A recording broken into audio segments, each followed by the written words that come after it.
O Botafogo venceu na estreia da Copa do Mundo de Clubes, venceu o Seattle Sounders por 2-1.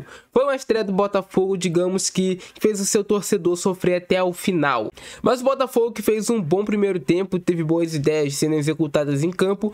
Eu acho que o time do Botafogo no segundo tempo, claro, por conta de uma estratégia do treinador, vou baixar um pouquinho o bloco de marcação, não vou ficar marcando tanto pressão. Existe também uma imposição do adversário que está precisando buscar o resultado. Foi um segundo tempo mais complicado pro Botafogo. Mas o que era mais necessário no jogo de hoje, eu acho que é assim que todos concordam, era a vitória do Botafogo. O Botafogo não podia sair de campo hoje sem esses 3 pontos.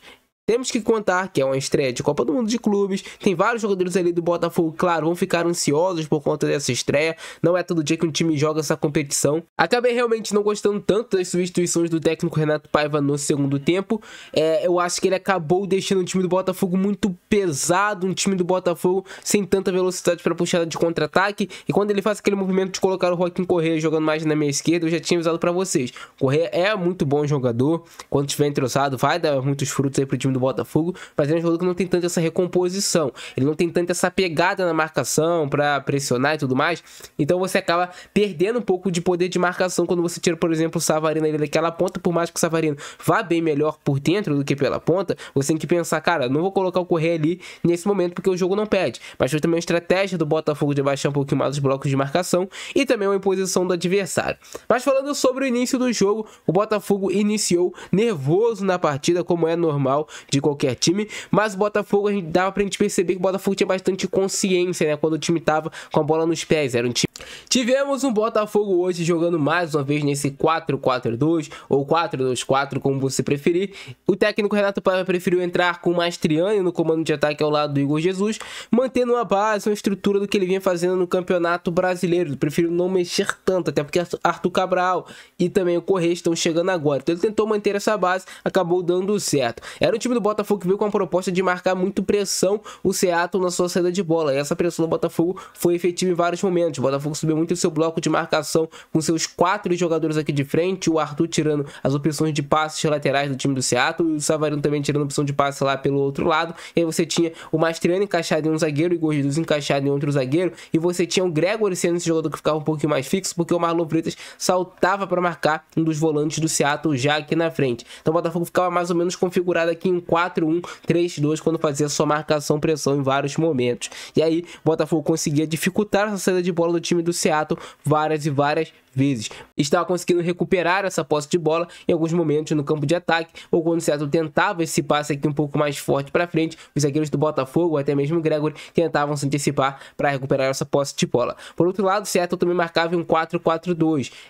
jogava em um 4-2-3-1, mas na hora de marcar, marcava com 4-4-2 e tentava fazer uma marcação mais pressão zonal o time do Seattle do que em si uma marcação com todos os jogadores encaixados ali. Então o time do Seattle movia seus jogadores para um lado do campo para tentar pressionar o lado do Botafogo que estava com a bola na saída, mas também marcavam muito essa saída de bola aqui do Botafogo quando estava saindo com os zagueiros. O Botafogo fazia uma saída mais apoiada, né, com os 2 zagueiros aqui ao lado do goleiro. Você tinha os 2 laterais do Botafogo que dando esse apoio para receber esses passes, mas muitas vezes, como essa marcação do Seattle encaixava na saída de bola em cima do Botafogo, o Alexander Barbosa era obrigado a quebrar essa bola para frente, direta para uma jogada do Igor Jesus, para algum jogador do Botafogo tentar fazer essa escorada lá da frente e prender essa posse de bola, Igor Jesus ou Mastriani. Mas era um jogo complicado sim pro Botafogo no início, por mais que dava pra gente ver que o Botafogo tinha um time mais qualificado tecnicamente. Hoje o Botafogo com a estratégia de colocar o Arthur por dentro, o Savarino por dentro e utilizar os seus laterais para dar essa amplitude no time. O Vitinho e o Alex Telles eram jogadores do Botafogo que jogavam mais nesses corredores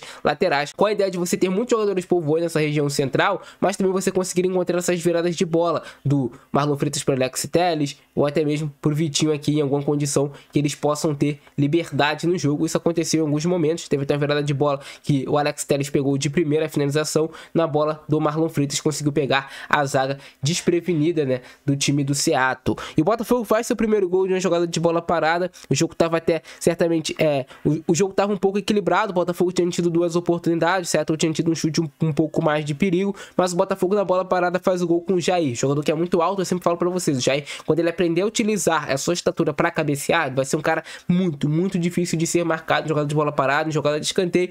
Uma jogada boba, né? Um encontrão ali do Arthur, com o jogador do Seattle, que acabou saindo na falta pro Botafogo, que fez 1 a 0 no placar, que dá aquela tranquilidade para a equipe seguir trabalhando. E o Botafogo depois conseguiu encontrar o seu segundo gol, conseguindo recuperar a bola no meio de campo, e aí o Igor Jesus utilizando a dinâmica de terceiro homem. Eu não sei se eu vou conseguir passar as imagens aí para vocês, se eu vou ter acesso às imagens e tudo mais, mas o Igor Jesus utiliza essa dinâmica de terceiro homem para essa bola chegar no Vitinho. Ele passa, se eu não me engano, foi o Igor Jesus, passou ou pro Marlon Freitas ou pro Gregory, e essa bola veio pro Vitinho, o Vitinho tabelou com o Arthur atrai a marcação dos dois, deixa essa bola um pouquinho mais atrás aqui, né, pro Vitinho fazer depois esse cruzamento com um pouco mais de liberdade. O Igor Jesus, que fez essa dinâmica de terceiro homem, que nada mais é, ele não tinha confiança para achar essa bola no Vitinho, então ele faz essa bola primeiro aqui no Marlon, no Gregory, não me recordo agora a cabeça, depois sim no Vitinho, aí desenvolve a jogada, e aí depois ele corre pra área e faz o gol de cabeça pro time do Botafogo, que é uma das armas do time do Botafogo, esses cruzamentos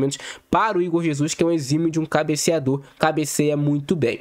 O time do Seattle teve oportunidades no jogo, teve sim suas chances de gol, o John fez boas defesas, eles perderam chances de gol claras também durante a partida, porque o time do Seattle não era um time bobo, era um time que conseguia ter muita aproximação dos seus jogadores no meio de campo, os seus 3 meio-campistas jogavam muito bem, então eles tinham muita aproximação dos seus jogadores de meio de campo, e eles conseguiam sempre ter triângulos no campo para tentar trabalhar essa bola, e eles trabalhavam muito encontrando passes mais tensos no meio da zaga do Botafogo. Então você tinha que a última linha do Botafogo até relativamente bem posicionada, mas eles tentavam muito esses passos por dentro da defesa ou atrás das costas dos zagueiros do Botafogo, entre lateral também e zagueiro, e essas bolas entravam em alguns momentos, mas o time do Seattle não conseguia finalizar tão bem. No segundo tempo, qual foi a mudança que aconteceu no time do Botafogo? A gente teve a entrada do Correia, a gente teve o Savarino vindo jogar por dentro, o Correia entra no lugar do Mastriani, e você tem o Marlon Freitas no meio de campo, o Gregory no meio de campo, segue a mesma estrutura. O Seattle também manteve a mesma estrutura, só mudou as peças, né? Tirou um lateral que estava amarelado, mas manteve a mesma estrutura,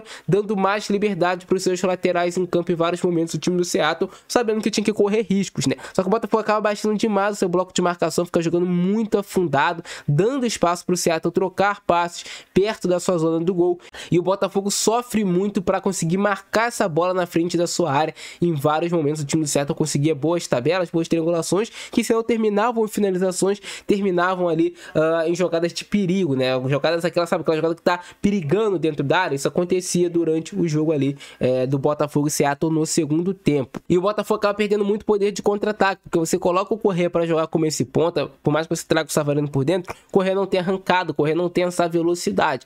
Não era jogo para se você queria baixar suas linhas, jogar no contra-ataque. Era jogo para você colocar um jogador de maior velocidade e mobilidade que pelo lado do campo. Correia, jogador que está sem entrosamento com o time do Botafogo, jogador que está chegando agora, e que para esse estilo de jogo eu acho que não foi a peça mais adequada. E aí quando você tira o Savarino, coloca o Arthur Cabral, você move o Igor Jesus para jogar lá na ponta marcando, não é do Igor Jesus. Ele viu que o Correia não estava dando certo, não estava conseguindo ajudar nessa composição, então ele move o Correia para uma dupla de ataque com o Arthur Cabral, com a ideia de ter 2 jogadores fortes lá na frente para prender essa posse de bola, mas isso não se realizou no time do Botafogo. Depois ele até tirou o Igor Jesus, tenta consertar e compensar com a entrada do Santi Rodrigues. O Botafogo levou um gol de uma jogada de bola parada, a bola volta, bate, rebate dentro da área, infelicidade, né? A bola acabou batendo no Igor Jesus e matando o John.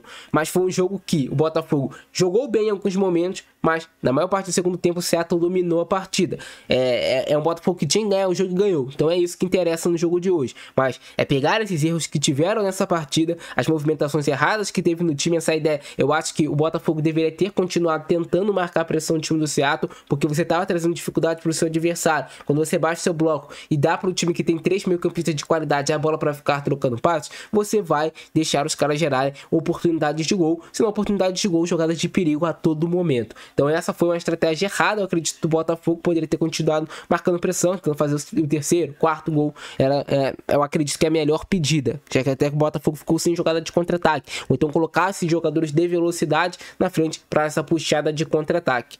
Mas é isso, cara. Se vocês curtiram o vídeo de hoje, curtiram a nossa análise, deixa o like, se inscreve no canal e ativa o sininho. Eu fico nessa, abração do Francesco, nós e fui. Comenta aqui embaixo se você quer ver mais análises de outros jogos aqui também na Copa do Mundo de Clubes, dessa maneira que eu fiz aqui hoje pra vocês. Fui!